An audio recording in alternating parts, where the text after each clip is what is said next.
રથયાત્રા પહેલા અમદાવાદ પોલીસ એક્શનમાં જગન્નાથ મંદિરથી પોલીસે યોજી બુલેટ માર્ચ।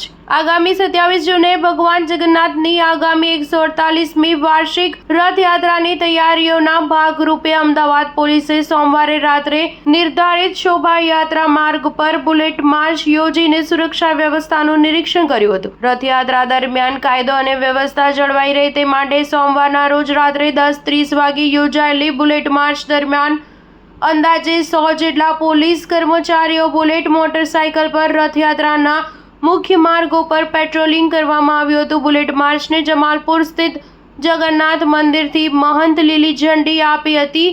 આ પ્રસંગે મંદિરના ટ્રસ્ટીઓ અને વરિષ્ઠ પોલીસ અધિકારીઓ પણ ઉપસ્થિત રહ્યા હતા। જગન્નાથ મંદિરેથી રથયાત્રાના રૂટ જમાલપુર, ખાડિયા, પાંચકુવા, કાલુપુર, સરસપુર, પ્રેમ દરવાજા, દરિયાપુર, દિલ્હી ચકલા, શાહપુર, માણેક ચોક થઈને મંદિર સુધી બુલેટ માર્ચ યોજાઈ હતી।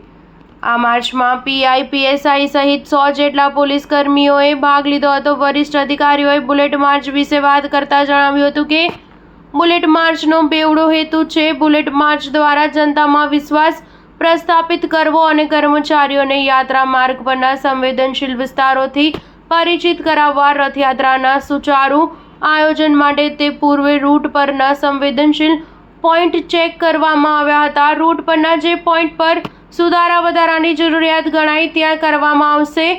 148મી રથયાત્રામાં લાખો ભક્તો ઉમટી પડવાની આશા છે, જેને ધ્યાનમાં રાખીને અમદાવાદ પોલીસે એઆઈ આધારિત surveillance, traffic diversion, drone monitoring અને એન્ટી સેબોટેજ તપાસ સહિતની મલ્ટી લેયર સુરક્ષા ગોઠવવામાં આવી છે।